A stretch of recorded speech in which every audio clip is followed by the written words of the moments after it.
On today's episode, we'll talk about the job of the loader, the importance of being a people person, Megalopolis, Saturday night, and of course, completely embarrassing yourself in front of John Mulaney. Just a little bit of business before we start. There may be a curse word here or there in this episode, so please listen responsibly. As always, our website, theop.io, is up and chock full of tips, tricks, and GUI operator goodness.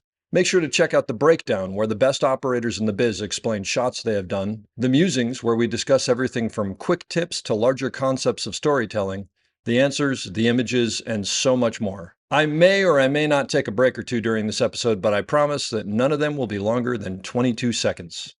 Finally, if you are enjoying the podcast, please follow us, write a review, share us with your parents, and talk us up around the water cooler with your friends. So grab a beverage, sit back, and enjoy the op. Thanks for listening. Lock it up, nice and quiet, and let's roll. Rolling! Victor 30 Echo, take 2. Hey, Mark. Hey, Mark. And camera set. And action.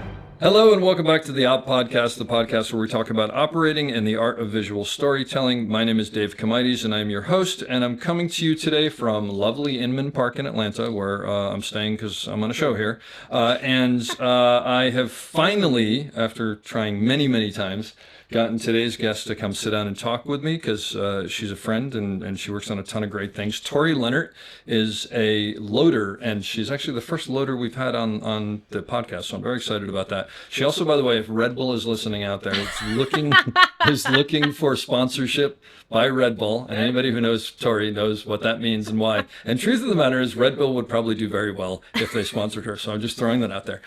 Some of Torey's credits, but not all: Megalopolis, Saturday Night, Hawkeye, WandaVision, Emancipation, Divergent, and 2 upcoming shows, Chad Powers and Madden. Without further ado, here she is. How you doing? I'm good. Sorry you have to listen to me. Yeah, that's all right. This took forever. Yeah, I'm sorry. Because you're busy. Because you're unfortunately working constantly. But then they shifted our work week, and then you were busy, and it was a whole combo. I know, so don't blame me.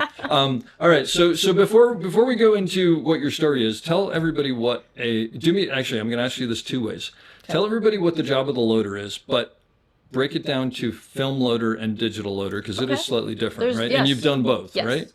So I think mainly, to put a broad spectrum on it, I think your loader is pretty much your best boy for the camera department. Okay. Just broad without putting any details into anything else. And that's the same for film and digital. So you are still in charge of the truck, you're in charge of the gear coming in and out, the time cards, the paperwork, you're the liaison with the office, with Transpo.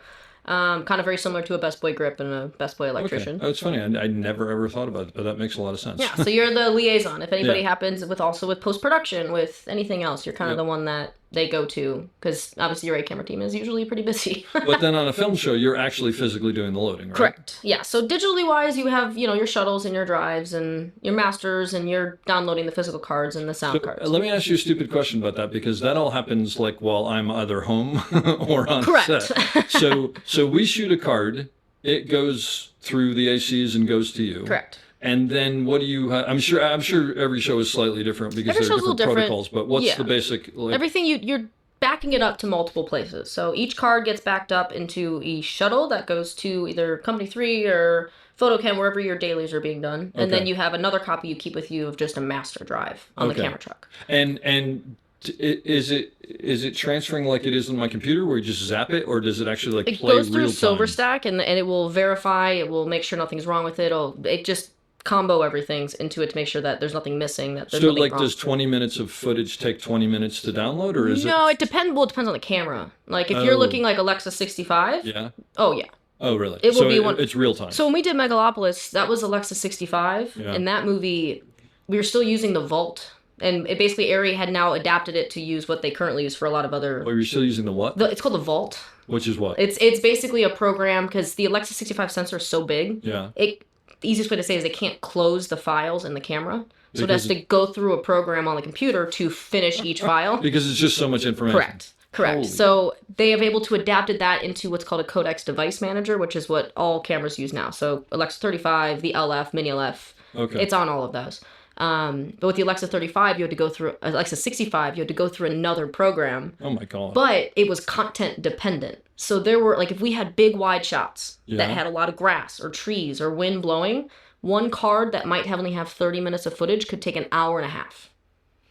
Because there's so much information in that frame, you're saying? Yes, but then it has to go through another program to put it on the drives. But I don't understand. But so you're saying if I shoot a shot on a 16 millimeter, some huge wide frame, that there's more information than that than if I shoot at the same shot on a 135? Yes.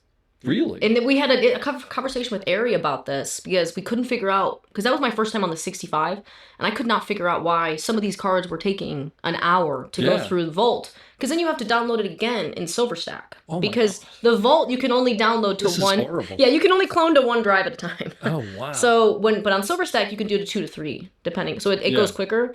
But we couldn't figure it out, and all Ari could say like, yeah, it's a content dependent thing. That makes no sense at crazy. all. Because I think it's better now than it was, but this was also a couple years ago. So because I would just assume that like, if you're filling the frame, it doesn't make a difference. I don't know. I can't get my head around that. And I'm not like, that's like a Kyle Spicer question. Like that.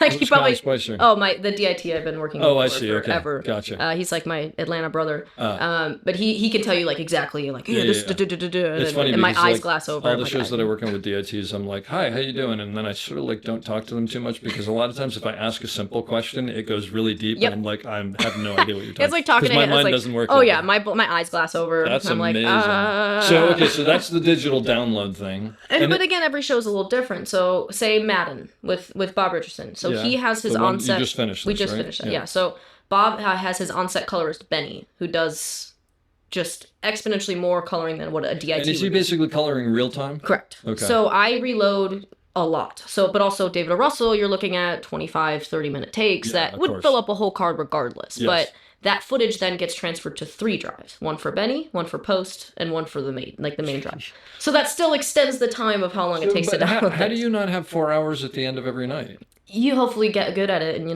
like when to reload and when not to. Wow. And be like, okay, so we have, and it's hard if you're on shows where they can't tell you when they think they're going to wrap, but if they think, hey, wrap's going to be at 8 p.m. Yeah. Awesome. I know 6 p.m., 7 p.m., reload everybody. I got you. So then you can't, because you only shoot so much in an hour. Yeah, that's true. So it becomes a little better of trying to do that. There's a little bit of time management there. Okay, so that's digital, and then film. Film, it's different.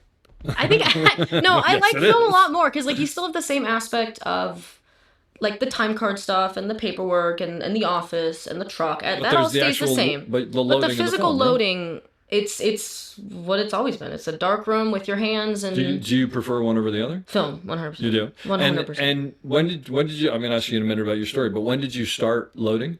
So loading, I started 2021. Well, on Empire. So that was Chicago. Okay. So that was 2018. I loaded my first show. Oh wow, I didn't realize. But when I moved to Atlanta, I came a utility again. Oh, okay.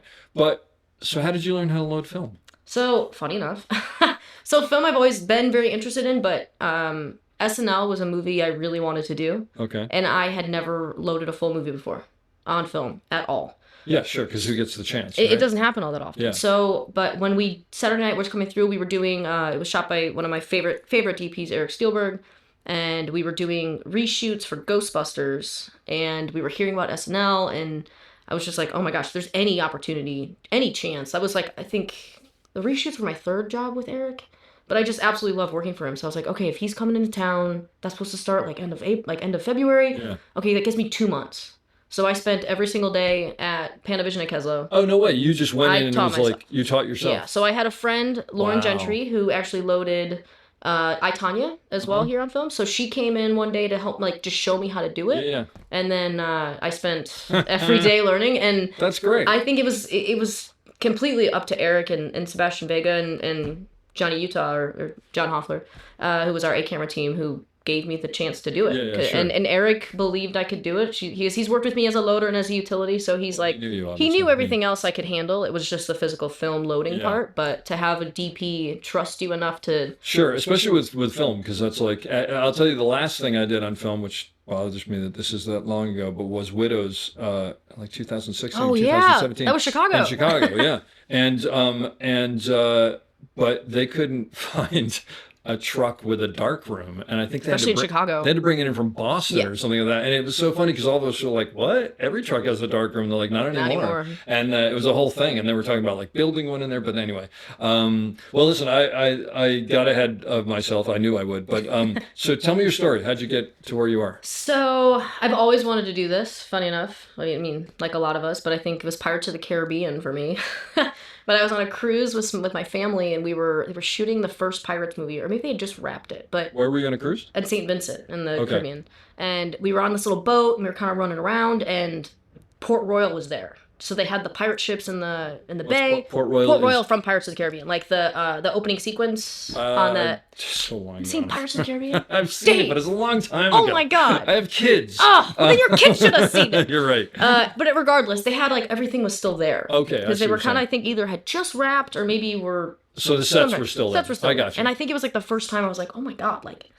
That could be a job. I think I was like 7 or 8, and I was like, "What?" Wait, you were 7 or 8, and you thought this? And I was like, "I could do that." Were you? I mean, you're not watching movies seriously at 7 or 8. No, I mean, but it was still just a cool thing of like. Yeah, just because Pirates of the Caribbean was okay. And it was just like you see the world, like what certain movies can do where they just transform the world. Well, I could actually see. You were a fan of the movie already. Oh god, yeah. So I could actually see when you're that age. Like loving a movie like that and then seeing that and going, oh my god, this is behind the curtain. Yeah. Like, there's a thing here. Yeah. Okay. So I just came super hooked, and that's really I have nobody in my family who's been in the film industry at all. My mom, my dad were thankfully super supportive of it, but they were like, we don't know how to help you at all. But at 7 or 8, did you actually say, I want to make movies? I told them I want to work on movies. Absolutely. So like my aunt, like, and this was before Amazon or anything. So my aunt for Christmas, I think for my 10th birthday, got me a director's chair. I don't know where she found it in rural Wisconsin, because she drove down to Chicago for Christmas, and she's like, I got this chair. I'm like, where did you find this? That's fantastic. So I had like the old little wooden director's chair. Oh, that's great. But yeah, I mean, I always want to do that. I went to school, so in my head, I was like, I don't know anybody, so film school, I think, would have been my next idea of passive where I should go. And you're living in where? Chicago? I'm in Chicago at this point. So I really wanted to go to NYU. That was like my goal. I worked all through high school to be like, I'm going to NYU. Wow. I'm going to New York. This is like one of the best film schools. I'm going to go to Tisch. Didn't get in. Destroyed me.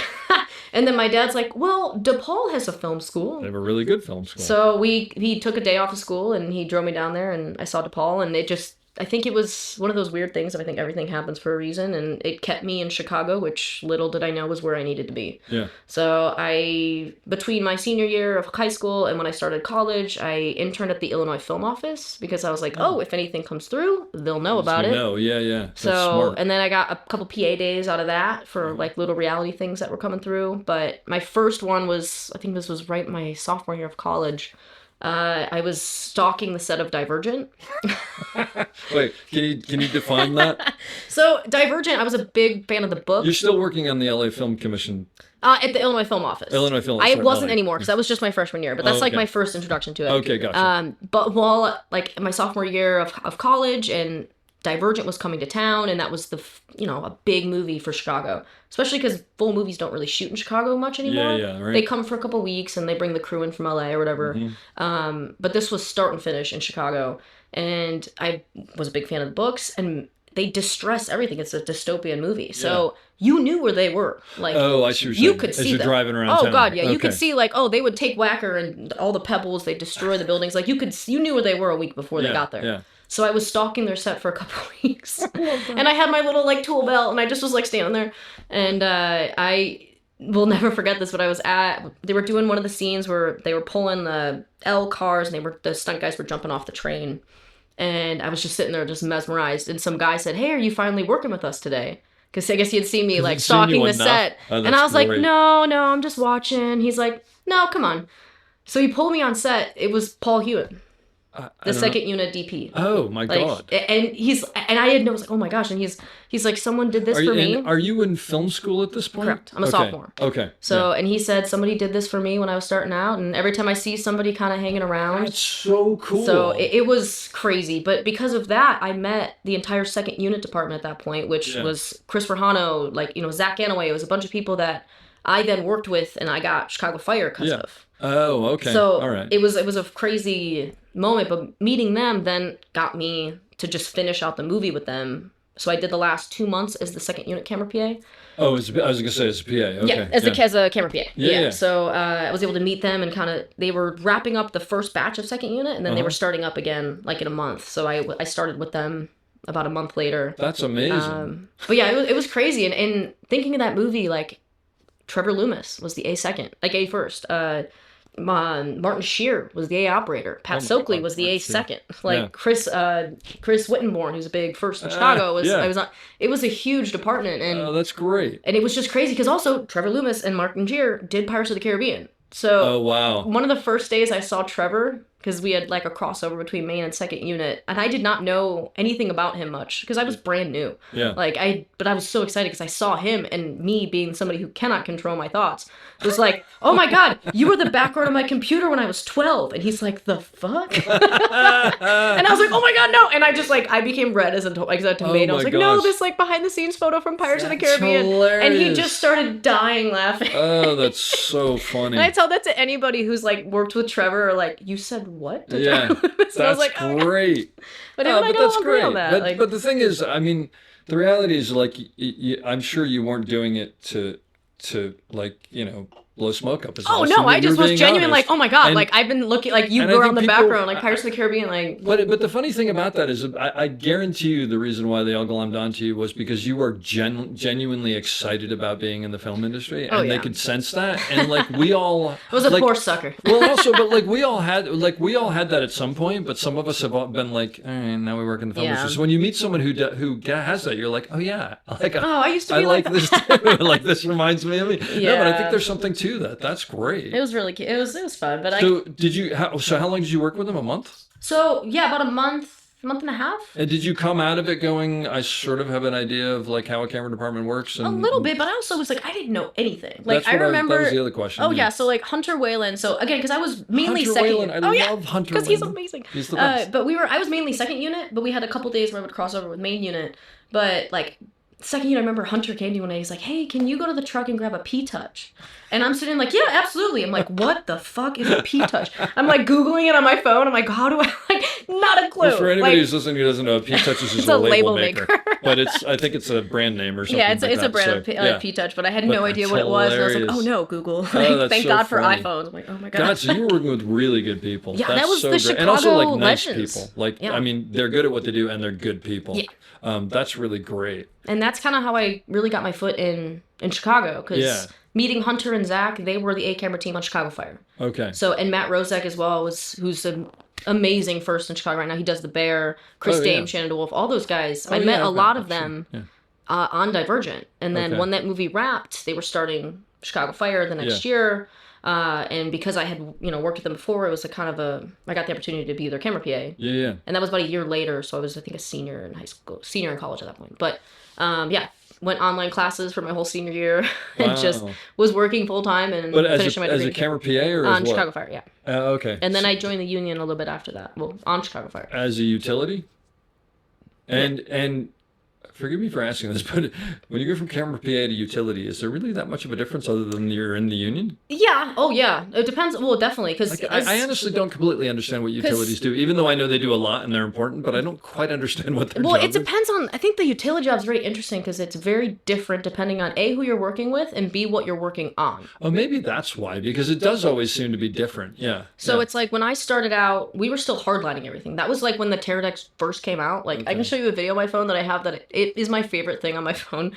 But we were on Chicago Fire, and it was our utility, Matt Feasley, who's now Matt Rozek's second. They do The Bear. Okay. And he was our utility, and he was one who trained me, Matt Feasley. And we have this video, and we're just staring at a doorway, and it's Matt wrapping cable with Matt Rozek holding a Pterodec with the camera like a foot away from him, running down a hallway. Right down the hallway. With a handheld shot. And you just see the door frame of everybody running past. Yeah, because the Pterodecs used to only translate you could go 4 feet. If that. So ridiculous. the job then was much different because also TV, there's no playback. So you're in charge of the DP's village, the director's village. You're in charge of hair and makeup village. Okay. You're in charge of all the monitors. All that stuff. Although that's changed now, because now sound is in charge of some of that now or something like that, aren't they? No. Wasn't there a big union thing about that? It's playback. So you can't video playback, like the video playback. Playback's a different thing, but I thought there was some. But it's villages and stuff like that. Yeah. If you're playing back, it has to be that. Yeah. But for camera monitors, we can run cables and connect monitors. Oh, okay. Gotcha. So for TV shows, very rarely do you have that. So when I started out, I was in charge of 3 villages. And you're running cables, and you're also in charge of batteries, you're in charge of all that. Yep. But we also had a camera PA, and the camera PA was predominantly at that point, even when I was a camera PA, I wasn't really allowed to touch anything. Oh, is that right? Yeah, so it just, especially if anybody, like, it was a whole thing. Like, you couldn't really touch anything. So basically you're getting food for people and doing and you're learning. That's, and they're just, sure. If it wasn't for Chef, like, he used to be a chef, Matt Feasley. So I don't think he even goes by chef anymore, but he's chef to me. Who's chef? Matt Feasley. So he's Matt Feasley. he's the A-second on the bear right now. I would imagine he doesn't go by chef. I don't think he goes, but he used to be a chef before he started the hilarious. industry. I love it. So No he's wonder just, he's there. in my head, he's chef still. That's great. But he would teach me how to wrap cable and how to do this. So, like, I think awesome. I became so good at wrapping cable because of him. And also because I started out on shows where I had to run a bunch of cable. Like, it doesn't really... And then the same thing with Empire. I was in charge of villages and doing all that stuff. And when I moved to Atlanta and I became Spicer's utility, he was hardlining everything. So that was even WandaVision, Hawkeye, Emancipation with Bob. That was one of one of Bob's first digital movies. Wow. It was all hardlined. Bob Richardson. So I was running thousands of feet of cable. Yeah. Thousands, and fiber and everything else. Wow. So that doesn't exactly, because the wireless is so good now. Yeah. That's not really a thing. They throw the panels up and then and it's great because utilities get to become more of like seconds in a way in certain shows because like they get to be on set so much. So like there they can help with lens changes. They can help with, anything the second might need of like, hey, go get my head, go do this, like, and they're there and they can do that. Yeah. But when I was, that wasn't really a it wasn't really a thing. It was like, hey, go run 2,000 feet of cable. All that cable there, yeah, and keep an eye on it. Hey, we're make sure moving it's around, working. wrap it all back. Like, Yep. So it was a little bit of a different thing, but That's cool. And so when did you make the jump from utility to loader? After Emancipation. Okay. So that was 2021. 2021 is when we were, because we were in New Orleans for 6 months. So that was my last, like I got to be a distant hire utility. Okay. Because Kyle fought so hard for me to do that movie with him because he knew it was going to suck. Where was it? In New Orleans. Oh, so it was in Bush, Louisiana, but we were staying in New Orleans. That's amazing that they actually could fight for that because that's usually they're like, no, get someone local. Oh yeah. But because that movie, we were like, so out of the 6 months that we were shooting that movie, we were able to use our camera carts for one location for 4 days. Oh, because you're in the swamps and stuff like that. So we were in gators. We were running. We were hand carrying everything. 15 minutes past to where the gators couldn't go. It was a lot. Was Chris Fleury on that job? I don't think so. I don't know. Maybe it's a different movie than I'm thinking of. No, it was Antoine Fuqua. It was Will Smith. It was the one that Will Smith then slapped Chris Rock at the Oscars like a week after we wrapped. And, it was after you wrapped. Yeah. So you didn't have to like come back and but that's why nobody saw the movie. Because that movie kind of just they tanked it. Yeah. That's right. Because we were shooting it at the same time as Flower Moon. Yep. And we were the two Apple movies. Yeah. And Flower Moon was supposed to release first, but I think Scorsese said, we're holding it. Yeah. So they just kind of, like, and after everything with Will, they were kind of holding it. Dumped it. Well, they were trying to hold it and see, like, okay, maybe in 2 years it'll die down. Maybe in 2 years, nope. Exactly. Nope. Just... How was Anton Fuqua? Amazing. Really? Oh, that man has a presence. I've heard all sorts of interesting things about him. Love him. And he's very strange because he's made some really good movies and he's made some really bad movies. And honestly, if you have not seen Emancipation, I highly recommend it. It's a fantastic movie. Okay. I think it's one of his better movies for sure. Okay, good. I loved him. He commands attention. That's amazing. Which is amazing. Like he walks on set and you're like, Antoine's here. Yeah. Here we go. Yeah. Like wow. Let's go. But he was really, really sweet to all of us. I had nothing bad to say about him. Wow, that's cool. Oh my gosh. And I won $5 Friday on the last day and he gave me a big hug. There's nothing wrong with that.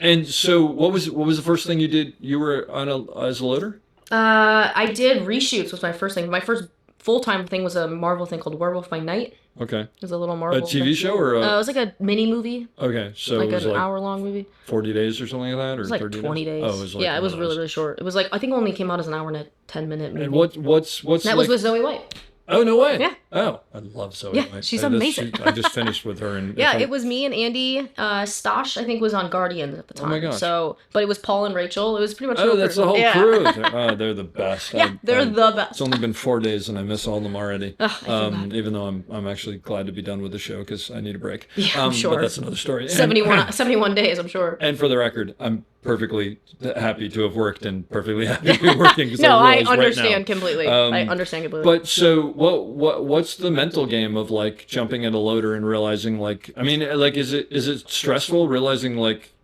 because I mean, let me rephrase this, because I did a little bit of loading on film, and I remember when I would get the film and go into the dark room, like I knew what I was doing, but I was still like nervous as hell because it's like it's in your hands. Yeah. And do you have the same feeling with digital, or is it Digital, not? not so much. Okay.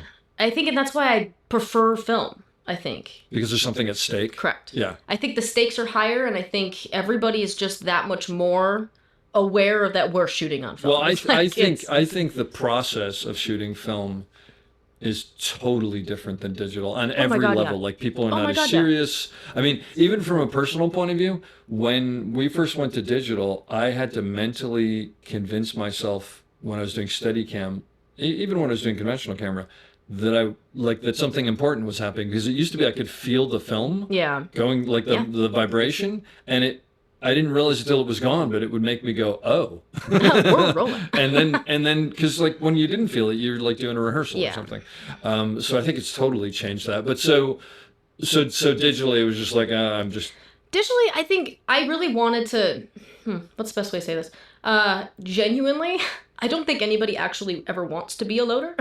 Because I mean, here's the thing: I don't particularly like loading. If it's I'm a being path honest, to something. it's a path to becoming a second. sure. And for Okay. me, I just prefer to be on set. And as a loader, you're not quite able Yeah. to be on set as much. I hear you. And Yeah. like, there's ways where like I do try to be on set as much as I can, but there's certain jobs where that's not quite the case. Like any film job, totally different. I would take that any day. Yeah. But like movie, like even Madden, like we were shooting in really small sets. You're shooting film? No, we were shooting digital. We were shooting going to be digital. shooting film Yeah. for like 3 months. We were shooting 35, That's the what I whole thought. job. That's what I thought And then I they heard. switched it like a week before we were prepping. that And I was sucks. like, damn it. I'm surprised. But we were gonna shoot a bunch of 16 too, and then that all went away, so that stinks. All right. But with Madden, we were shooting on a lot of these really small houses and these really small sets that it just wasn't. It didn't make sense for me to be in there. Yeah. Like you got enough people in there, I'm just Yeah. another body in the way at this point. Exactly. So it's like I couldn't really help in any way that I would like to have Yeah. on other jobs. But then there's jobs where you have time, and I can be on set, and I can help with lens changes and help with moving stuff and all that Yeah. stuff. It just kind of depends, but I don't particularly like it. So is the next logical progression to become a second? Absolutely. But so the thing that I don't quite understand is if it takes so long on some of these shows to download these mags. I mean, first of all, do you put it in and walk away, or do you have to Yes. kind of keep an eye on It it? depends on the job. I don't usually keep an eye on it, if I'm being honest, because Oh, okay. Silverstack and all these programs, they do check everything. So they'll tell you if there was a problem. And when so I plug in the card, it says, hey, like if it's a full 2 terabyte card, that card's going to take to download to 3 drives probably 45 minutes to 50 minutes. so you can set So it I can going and set walk it, away. look at my clock, like watch and say, okay, I got 30 minutes. I go back to gotcha. set. Okay. And if it's jobs, the only reason this one was specifically a little different is because Bob's colorist needed the footage so quickly. So depending on where we were, if it was 20 minutes, I would stay because we were also sitting so like we were shooting so far away from our truck sometimes. It would take me 20 minutes to get back to set. Yeah. So So wait, are you talking about the colorist on set? The colorist. colorist on set. So Bob doesn't usually have a DIT. He has an on-set full-blown colorist with a trailer. Oh, you're talking about like an actual. Like an actual Oh, see, colorist. when you said that, I was sort of thinking DIT. Oh no, he Okay. has an actual colorist who's doing. So incredible they thing. shoot it, you download it, And you I go give to- him a and- drive, yep. and then that person is literally He's literally doing coloring what it. they would do at Company 3 Correct, after the and film. he works for me. Yeah, so he and my he is God. Bob's colorist. So, but there's scenes where, like on Emancipation, when we were doing this, because we were doing all these lightning delays, Bob would be in there every half hour. Timing the movie as he's going. Correct, because he had 45 minutes. So it's like, I'll go to Bob's, and like we'll go to Benny's. And Is the benefit of that just that he's absolutely certain that it's coming out the way? I have theories. It's And you can fascinating absolutely to cut me. all that, but Yeah. no, that's all right. I bet- genuinely think, just between us, I think it's. I mean, you have a lot of movies now where you have a lot of DPs and studios who will change color at the end of the jobs. So maybe it's. And I baking- think for him, he's baking things He's in. baking things in. He doesn't release anything. Yeah, that actually makes a lot more sense. So and because somebody who's shot predominantly on film where he gets total control, yeah. digital wise, he doesn't get that much anymore. Oh, I so I think gotcha. for him, he's like he doesn't release any dailies until he's Until gone he- through every single bit yes. of it with Benny. Oh, that's fascinating. Yeah, so it's a control thing, which makes perfect sense because that's one of the big things from film to digital that's changed so much is like, it's like the DP's chair has gotten pushed farther and farther away from the monitors. Correct. And they've lost a lot of Because control. you can change so much of it in post. Yeah. Yeah. at any point. No, that makes perfect sense. So I think that's a very big thing for him. So he would go every day at lunch and every day at wrap, and he'd sit with Benny, and Benny would show him what he's done, and they'd tweak, they'd do whatever he need, and Bob would tell Benny, okay, do this, and then he'd come back in the morning, and they'd. So this guy, it's like a full trailer that he has. Trailer so it's like a mobile Correct. coloring. Wow, that's incredible. But that's not common. Like that, he's Bob's the only one I've seen that does that.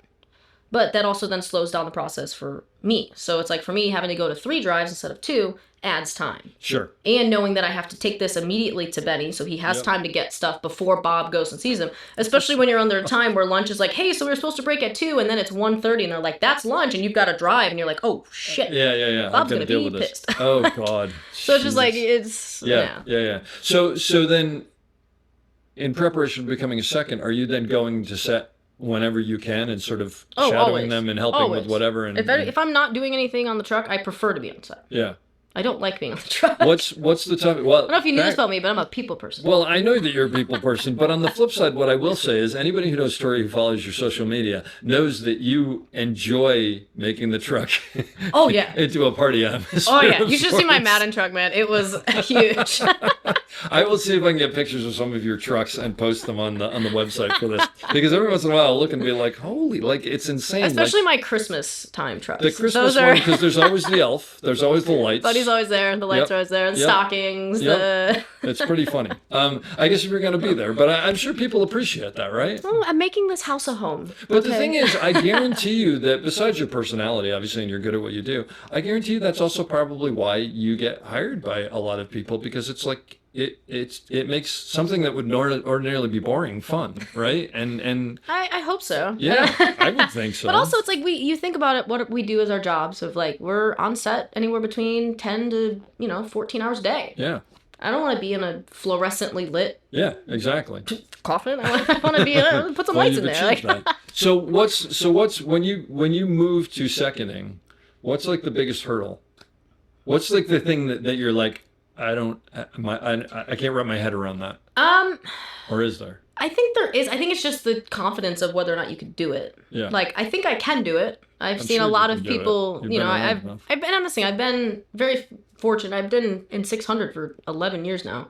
I've been doing this since I was 18. Yeah. So it's is like, that right? Wow. So it's like I have seen it and I've been around it a lot, but I think for me it's a big push of whether I can do it. It's like, oh, I don't have all these cases. I don't have all this equipment that I should when I make that bump. Yeah. But I know this is a really weird time in the industry right now, and that's a whole nother conversation. But I don't particularly want to try to make that bump now. Yeah. Because I can't guarantee that bump will be successful. No, absolutely. No, but that's smart. I mean, you got to, it's like, there's the thing that you want to do, and then there's the reality that you're in. And it's like, you're definitely known in some very good circles, having loaded on some big things. No, I mention your name all the time. It comes up and people are like, oh yeah, we love Torey.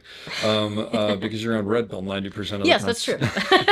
Again, see, Red Bull, at 6 a.m. on yeah, exactly. on a pre-call, bouncing off the walls. But you have worked on like a lot of big movies for someone who's only been doing this for a small amount. I mean, you said you've only been loading for 3 years, Probably 4 years? 4 years now. I mean, you've worked on some really big movies. I was honestly, my first movie I loaded that I was terrified to do was Megalopolis. I mean, because that was Francis Ford Coppola. Oh, that was my first movie you loaded. I see what you're saying. Yes. So when I started bumping up, when I bumped up to loader. Back up. The first feature that you loaded on was Francis Ford Coppola's likely last movie. Yes. Maybe not. I mean, you never know. And one of the biggest movies in a long time. What an adventure.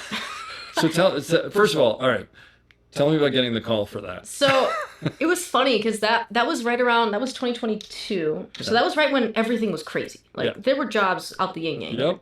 And I had done a TV show, a Marvel show called Echo with, oh my gosh, an amazing guy. I've never met Ethan McDonald. He's fantastic. He's a first Autumn, or he's a he's DP? Autumn's first, who just did Sinners. Oh, wow. He's amazing. Yeah. But I got a call for that.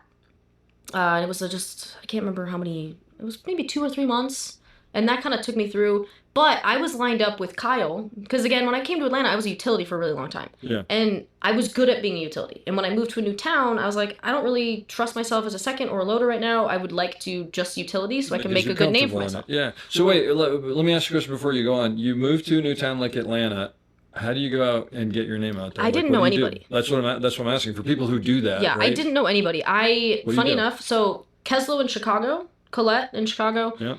reached out to Greg here in Atlanta and Greg, said, hey, who runs he runs Tesla here. Yeah. And was like, hey, she's coming to a town. And I kind of, she's like, can she come and meet you guys? So he's like, yeah, absolutely. So I came to Keslo, and Greg was like, hey, well, I'll text you if, we got any preps coming, you guys can meet. You can meet everybody. That's great. I said, great. So I spent a lot of time at Keslo because we also didn't have Panavision in Chicago at that point. Oh, yeah. Panavision was in the break of Chicago. So Keslo was who I knew best. Sure. And I kind of would hang out at Keslo, and, anybody who was prepping, I'd get to say meet them and whatever. And then through that, I was starting to meet friends in EAV, at Flatiron, at Trophy Room, at like all these different bars. And then you just kind of make some friends. Sure. Who were then like, I met one guy who was like, hey, we're starting this TV movie. We need a utility. And I was like, done. And then that was the same guy who then brought me on this show called Doom Patrol season 1. Mm-hmm. And our second on that, his name was Paul Saunders.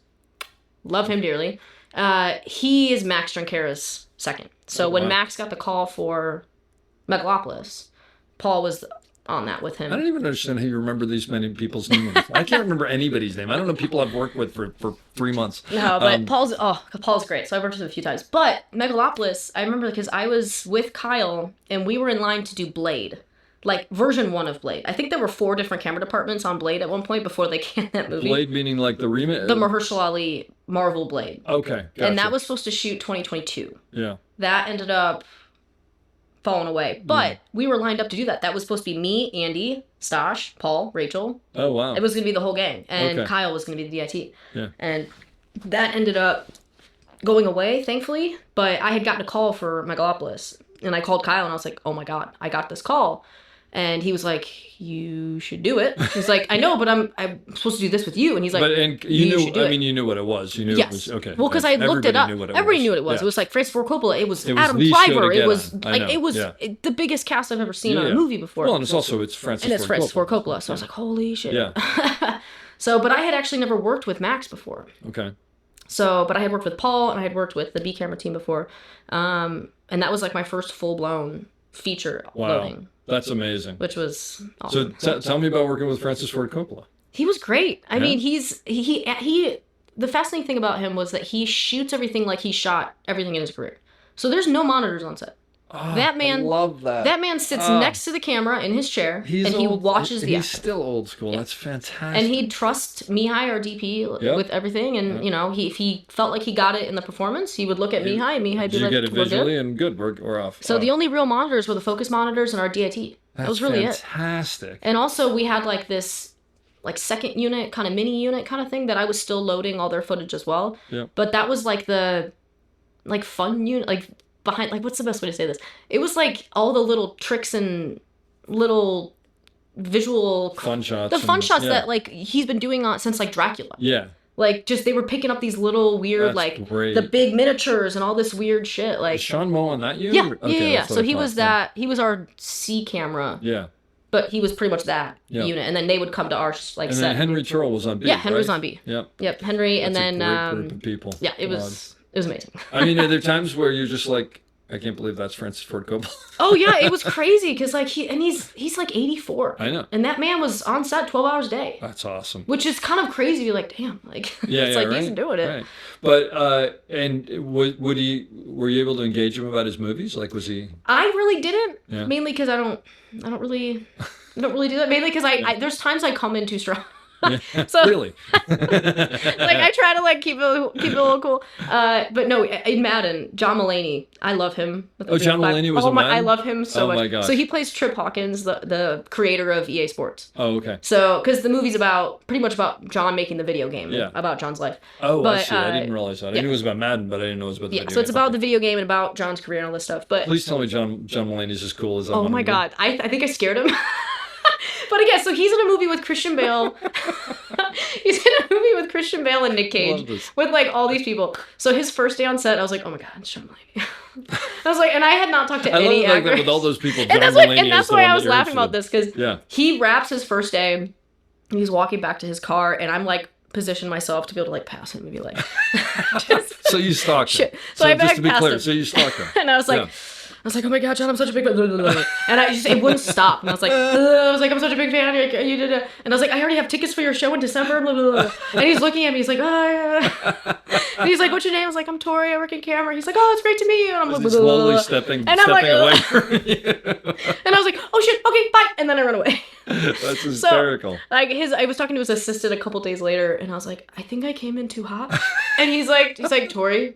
He was talking about it for like 45 minutes. That's great. I was like, it was probably for the bad thing. He's like, well, no, I mean, he's on a show with Christian Bale and Nick Cage, and you freaked out over him. You were excited about him. Yeah. I know. I could see that. He may be the funniest person I've ever heard. I love him. Yeah. He's just hilarious, and all of his specials are crazy. But I do have tickets for December. Oh, that's fantastic.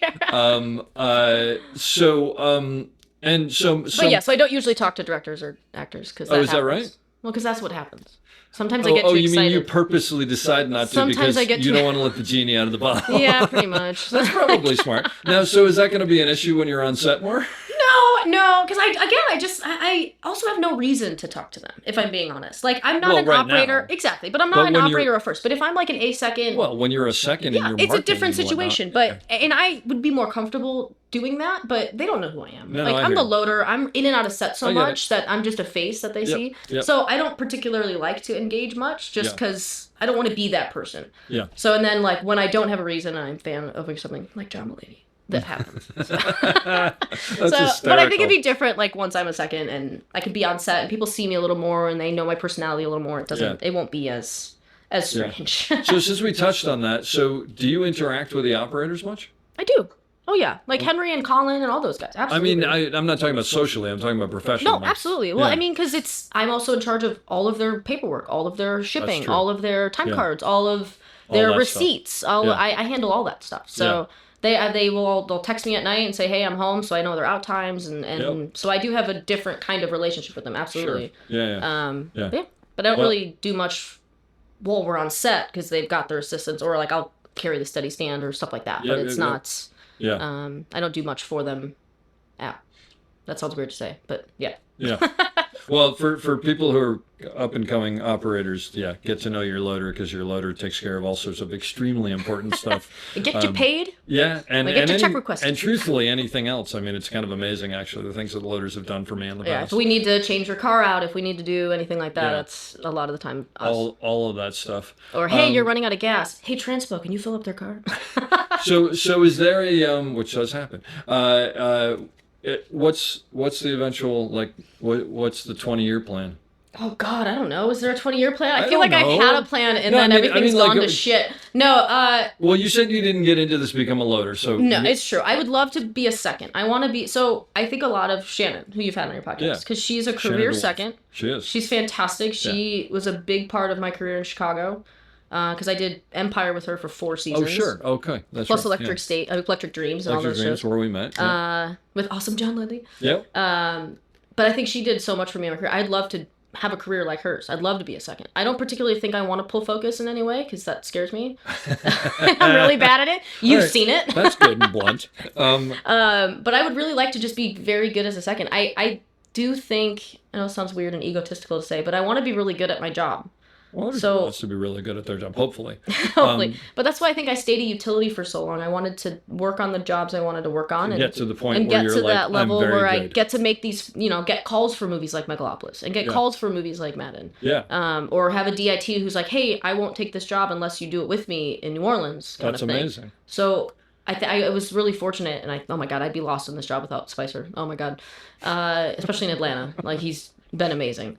But yeah, I want to be a second. I'd like to do that at that point, but I don't particularly want to I don't want to do it yet because I don't think I'm ready yet. Well, so that's my next question is what do you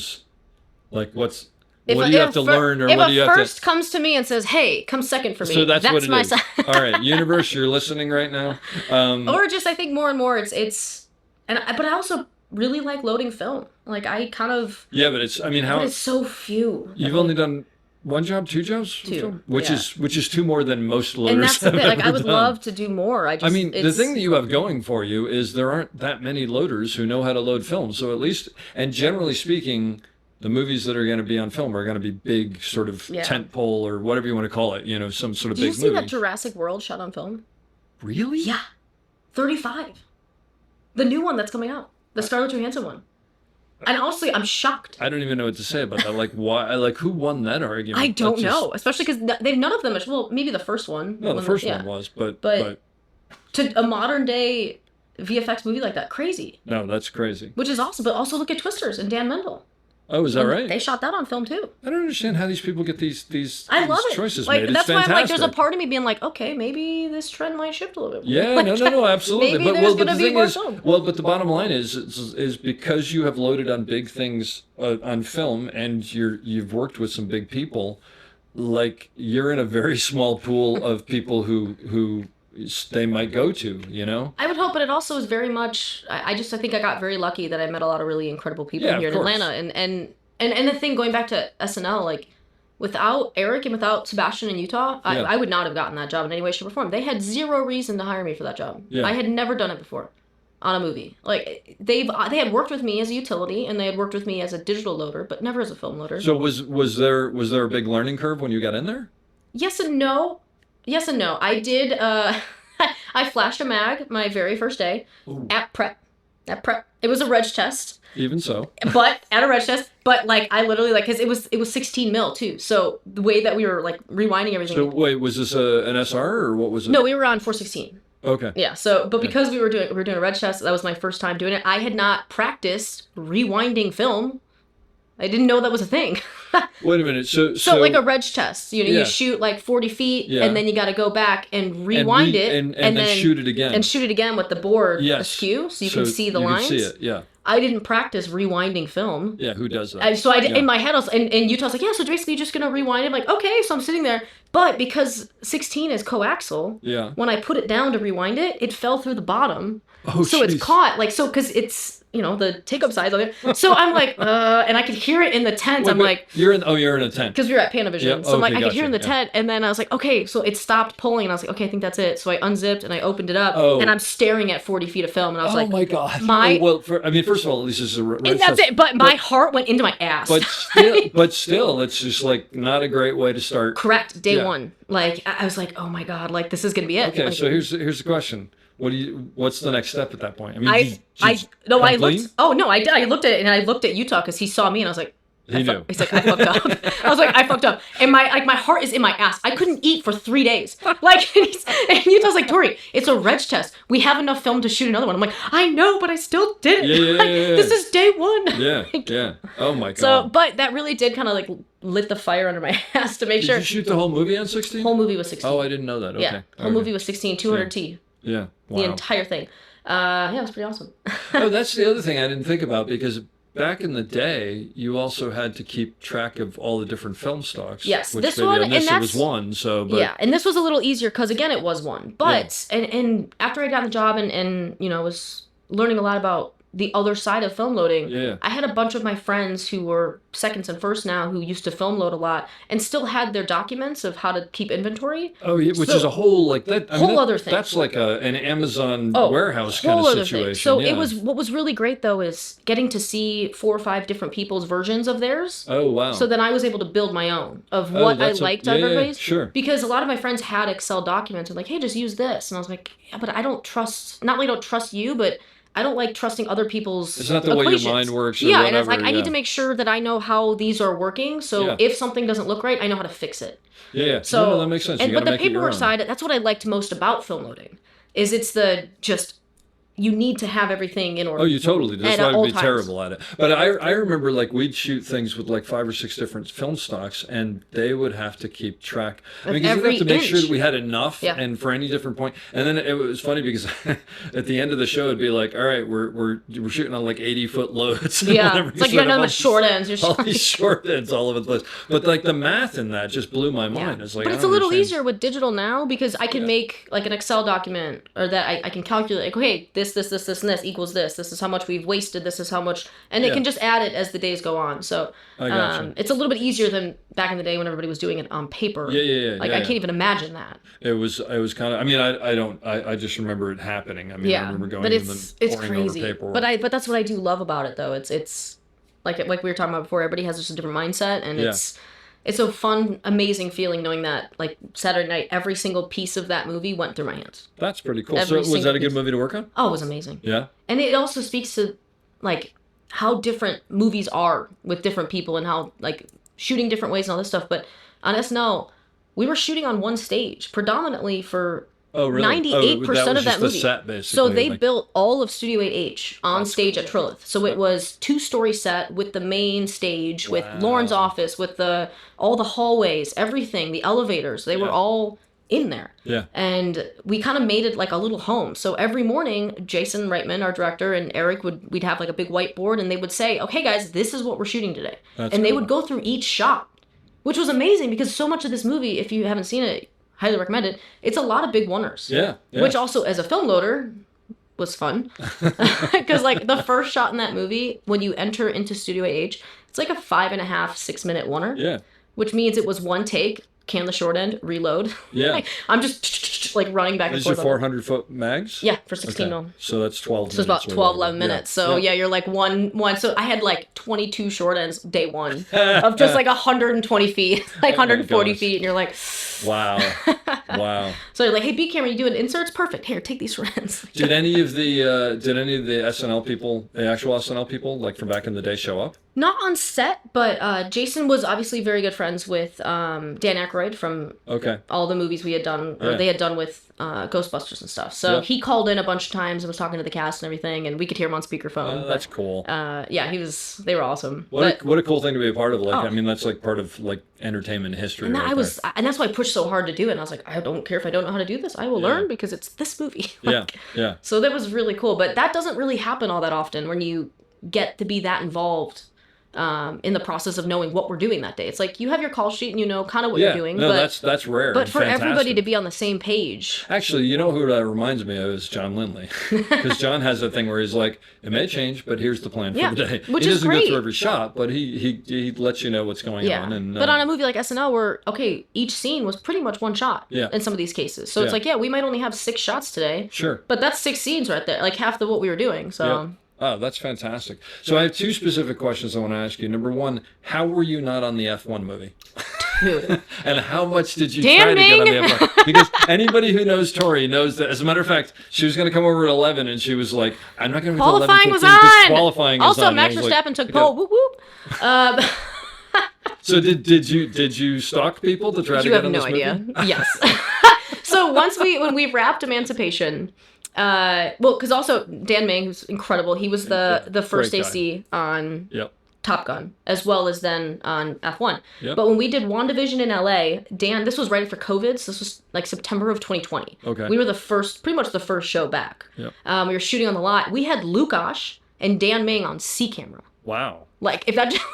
basically, just because nobody had worked and everyone was like... and everybody was available. There's a job and I'm available. And they're home. Like, they were in LA. We were shooting on the Warner, like, on the lot. At the Disney Ranch and stuff. Wow. So they're like, So they were talking a lot about the Top Gun, like, Maverick movie and all this stuff, because that hadn't come out yet, but they had just wrapped it before COVID. I gotcha. And we were talking about that, and then we did Emancipation, and Jimmy Ward, who was our A-First, who's now Bob's first AC, he's who did Madden with me as well. Okay. And...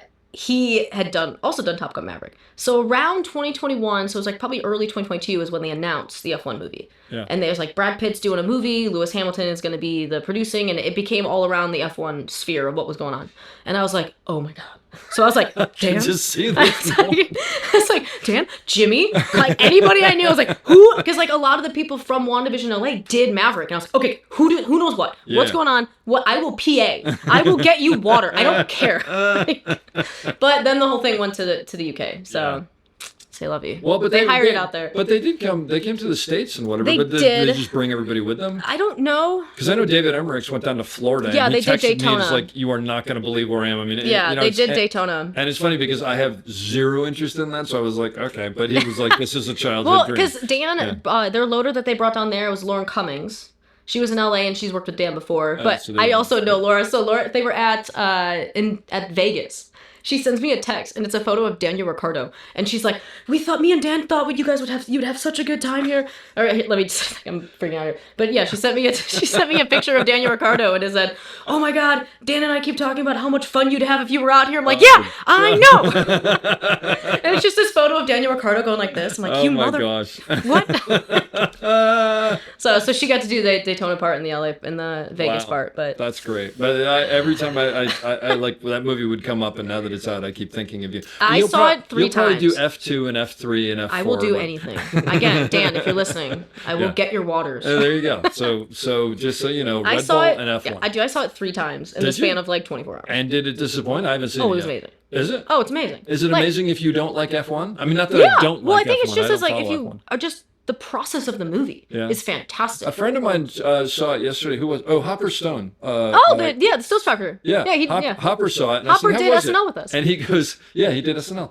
He goes, I learned a lot about tires. I was like, really? And he goes, yeah, I didn't know there was so much about tires. Oh, it's so good. I mean, the story is the story. It's it's redemption it's arc of a driver. It's a movie, but everything else is fantastic. Like I was sucked in instantly. Well, I know Dan made those little cameras. He and someone else made those little cameras that were in the cars that could pan around and stuff. And again, like so AMC, like or not AMC, AMG Petronas, so Mercedes, they're the ones that made those whole cars. So they helped him. So the cars that Brad was driving was a Formula 2 car that they just redid the aerodynamics of. What's a Formula 2 car? So F1, you've got different classifications. So you've got F1, and then below you have F2, F3, F4. Oh, I see. Okay. So they're just slower, smaller cars. But it's the same concept, but just not. But F2 and F3 and F4, they're all generally the same. Like they're uniform cars. Yeah. And then it's more about the driving. Yeah. But they're easier to drive because of that. So with F1, they had F2 cars that they just had Mercedes outfit in what would be an F1 body. Yeah. Which was kind of cool. But those things are, like, the weights are so particular at all times. So for them to figure out how to put batteries, cameras, everything in there is insane. Oh, the weights meaning, like, if you put something in the back, you've got to counter it because it has to be weighted correctly. Those cars are just insane. Oh, I never even thought about that. You can't just, like, go, we're going to throw a camera here because it changes. It will throw the way it's driving. It'll change the aerodynamics. It'll change all that. That's unbelievable. But which is why I'm sure when... like Dan and all those guys went out there to do it, they had to do that same thing with Maverick. Yeah. So they're used to having to deal with those kind of like specs. Because it's that specific. Oh, that's really fascinating. At some point I want to talk to Dan about all this because it seems like a whole different... Oh, it's insane. Yeah, it's more than just being an AC. But I remember 2023, they shot in Silverstone, and I'm watching the race at home, and I'm just looking, I see Lukash running around with the camera, and I see Dan, everybody, they got like the whole get up and everything. I'm like, you mother... What? They got custom like Apex racing gear on. I'm like, because they had didn't they have a pit? Oh yeah, they shot at Silverstone like 2 years ago. So they had the cars on the back of the grid. They did the formation lap with the drivers and they pulled into the pit. But they shot they were saying they had like 8 minutes to shoot the whole scene on the grid because they like F1 said you can shoot no problem. You're not going to mess with this. Yeah. You cannot disrupt the weekend. That's amazing. Wow. Nuts. All right, well you'll get on the next one. But you should see it. You got to see it. It's so good. No, I have to. I just haven't gotten to it yet. When I first met you, you had less tattoos than you had tattoos, but you had a tattoo. Is it on your arm of the court of the latitude or the coordinates? Oh, Pirates of the Caribbean. Yeah. And when did you get that? That's where you first saw the... Yeah, that's the coordinates of the bay in St. Vincent. It's where Port Royal was. Yes. And basically it was just to remind you of why you love this? Or? Yeah, pretty much. Because I remember going like, why do you have coordinates? And I remember thinking like, maybe she like left something somewhere. Like, so I need to know, this is where my car's parked. Yeah. But I thought that was actually really cool. Yeah, it's like my film tattoo without having... like a film tattoo. Yeah. I guess it's a combo thing. But yeah, that was one of my first ones, actually. Wow. So that's very cool. But I think actually Lindley was like, yeah, ask her about the tattoo on Red Bull. Yeah. She's like, anything to get Torey away from talking about You've Got Mail. Just ask her about anything else. I didn't know that. Oh my God. Right? I would ask John daily. It's like, tell me a new You've Got Mail story. He probably loved that. He's like, just anything. You've Got Mail. Tell me it. So like every time I'm on a plane or anything and I see You've Got Mail, I send him a photo. I was like, that's hysterical. Still just as good. That's great. Oh, I love that. That's fantastic. Now, on a totally non-film related thing, you also have you tend to travel. Oh, I booked a flight already. Where'd you book? Oh, I'm leaving on Wednesday. To where? Croatia. You travel more than anyone that I know. But I'm also going to Denmark because it was the cheapest round trip. Like you're stopping in Denmark? Well, yeah, like I'm going to Croatia and then I'm going to Denmark and Sweden and flying out of Denmark. But I mean, you're going to spend time there. Yeah. That's I'll spend like fantastic. a week there. That's great. Have you been to any of those places before? No.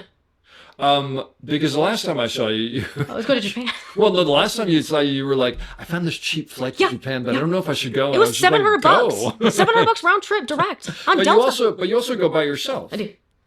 I mean, that's incredible. I'm going to a music festival in Croatia.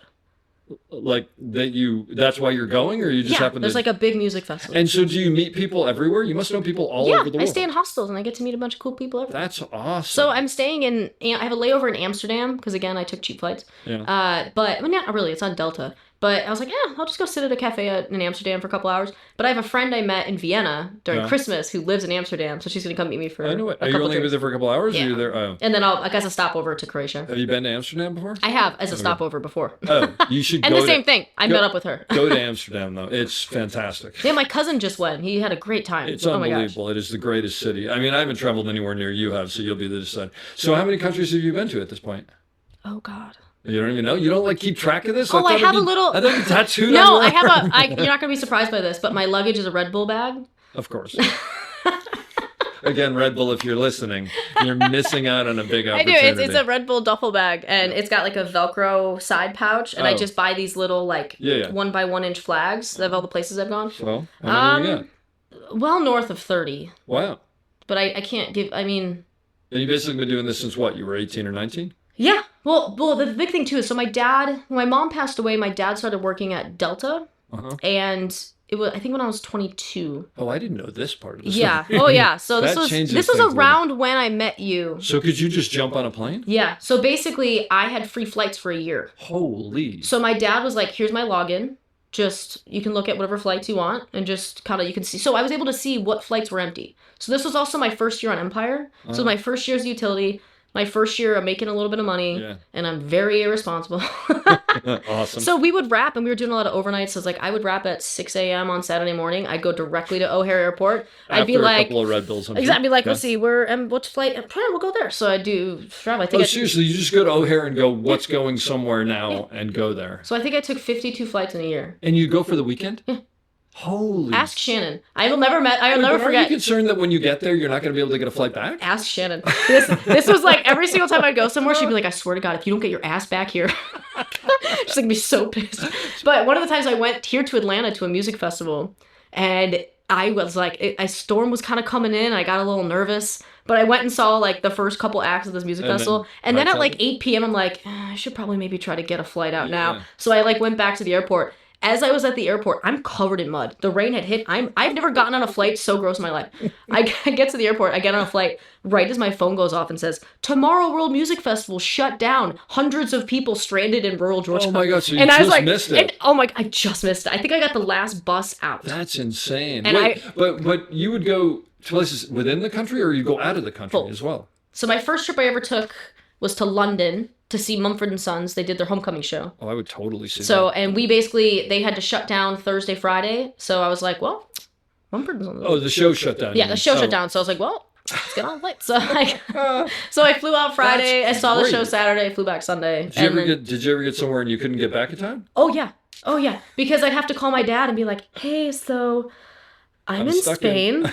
He's like, what? And I was like, but I can't get back. So I'd have to use his like D1 status, like, and it would kick me to the front of the line, he had to be the one to type in his stuff. So I was just like, you just tell me when you leave the country at least. I'm like, sorry, can I get That's fantastic. But I think the biggest trip I went to was Barcelona for the first time. Wow. That was my first Formula One race as well. 2016. God. Max Verstappen, both Mercedes collided. Best race ever. Wait, you were in Formula One, or you went there and just stumbled into it? Oh, I was into Formula One already. You were fully yeah. So that was Max Verstappen's first race. That was my first race to see in person. Wow. Also stumbled into like the middle of the Barcelona won La Liga that year too, the soccer team. Oh. So stumbled across their giant parade, Messi, Neymar, Suarez, some absolute legends, and I'm walking around. Some girl gives me a flag. I'm like. It was awesome. I still have that flag in my apartment. But what's the best place you've been? I love Spain. Yeah. Oh, I love Spain. I love every part of Spain. Yeah. Specifically the south. I like the south of Spain a lot. But Japan was amazing. And actually, I had another question. I was just gonna. Oh, this is a stupid question, but how much does it cost to go to a Formula One race? Is it expensive? Depends.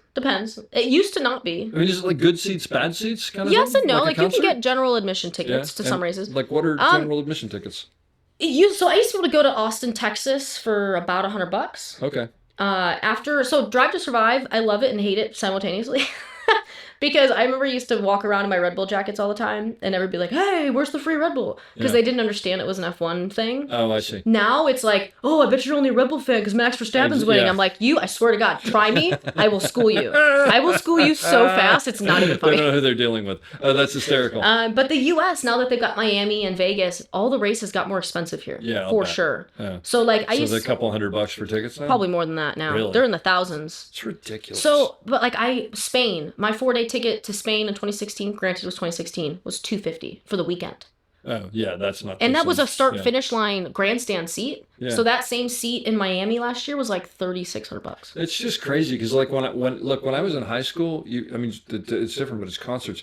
You go to see the Stones and it'd be like $25. Oh God, I wish it was that still. It's just a totally different world, yeah. you know? So- and now it's like I see these people getting Taylor Swift tickets, like general For admission. $10,000 on that? Yeah, well, general admission for like $500 Yeah. or something like It's that. crazy, It's but crazy. I like, because I like to travel so much, I see races in Europe now. Just because I get to make a trip out of it, Oh, yeah. and it's right? cheaper. So I went to the Italian Grand Prix in Monza a year and a half ago, 2 years ago.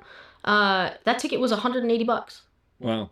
And I was like, well, make a And trip out of it. Do you speak any other languages or do you just get by? Not good at Spanish, but I'm trying to learn. Yeah. But I listen to nothing but Spanish music, so if you hear me singing it, it sounds like I know what I'm doing. I do not. So do you just like do a lot of Google Translate and whatnot? Yeah, but it's like you go to a lot of Most places. people speak English. A lot of people do speak. I know I hate it, and I try to like wherever I go, I try to learn at least a little bit of a basics of saying hello or Yep. bathrooms, stuff like that. But then as soon as they hear your accent, they switch to English. Yeah. Oh, that's amazing. Which is crazy. Japan was, I think, the hardest because some places, especially in like rural Japan, Yep. do not speak English, and that would be Google Translate. For My the daughter win. went to China and she was by herself one day and she was like, I've never been anywhere where no one speaks English. And that was the first time for me because anywhere I've gone in Europe, anywhere a lot of places in South America, like they genuinely will speak English or at least know a little bit. But in Japan, it was point. Yeah. And I'm good with that. Like, Yeah. and I can use Google Translate or you can even like use because everything's gotten so advanced. You take your phone to the camera and it'll translate things. Exactly. It's kind of amazing. Yeah. So it was not hard. The trains took me a little bit to figure out in Japan. Yeah. But other than that, I really haven't had much of an issue. What's the place you haven't gone to that you absolutely want to go to? Like, what's the bucket list? Really want to do Thailand. Oh, well. I really want to do Thailand. But it's so far to get to, Yeah. and I want to be there for a long time, like Yeah. a month or two at least. And I also really want to do Argentina. Oh, Would really? be on my list, and Brazil as well. I have a lot of places. Yeah, I'll bet you'll get there. One thing I wanted to ask you about that I looked on your IMDb, it says you were a camera operator on something called Boy Band. Oh my gosh, yes. And I just saw that and I was like, there has to be some story here. So, my ex-boyfriend in Chicago, his dad is his parents are so sweet. But he was actually the showrunner on The Wire. Oh, wow. Joe Chappelle, amazing guy. His wife, Colleen, was kind of like she directs a lot of stuff as well. She wrote this little miniseries called Boy Band. Yeah. And it was just like this docu-series about like this boy band that like she created to make it like I think they were trying to sell it. I haven't seen them obviously since I moved here, but we shot like 6 episodes of And just you were like one of the camera yeah, operators. I mean, so it's documentary with like a little handy camera. yeah, it was like a docu. No, I think we shot on Red Epics actually. Oh, really? Yeah, Okay. because That's like cool. they had links with like Keslo and all that stuff, so we got a full camera package, and I had a first AC and a second, and Get I had outta no here. idea what I was doing, but we were That's just having a good time. fantastic. But yeah, it was great. And then their son, I think, was directing a couple of the episodes as well. That's great. It was a good time. Good deal. But that was just a late, yeah. It was a fun time. I was going through it and I'm like, wait a minute, what is this? So yeah, that was with a lot of the old student films in there too. Well, listen, this has been fantastic. I appreciate all the stories and hearing about all your travels. It makes me want to go somewhere. I should go somewhere. I'm going to leave you with the question I leave everybody with, which is advice for someone getting into the business on how to succeed, or what you wish you knew that you know now, what you wish you knew then. My biggest advice would be to not compare yourself to anybody else in this industry. If I'm being honest, because I wish I didn't do that as much as I have in my career. Because I started in Chicago, and like I said, I've been doing this since I was 18, 32 now. When I've had a bunch of friends back home in Chicago who are steps ahead of me as their first ACs now, their second ACs now. They were my camera PAs, they were this stuff. And even in Atlanta, there's a lot of people who have other pals and have, opportunities have presented themselves, and it's great for them. I needed to learn to not think of it as personally and be like, oh, this person got that opportunity, why didn't I?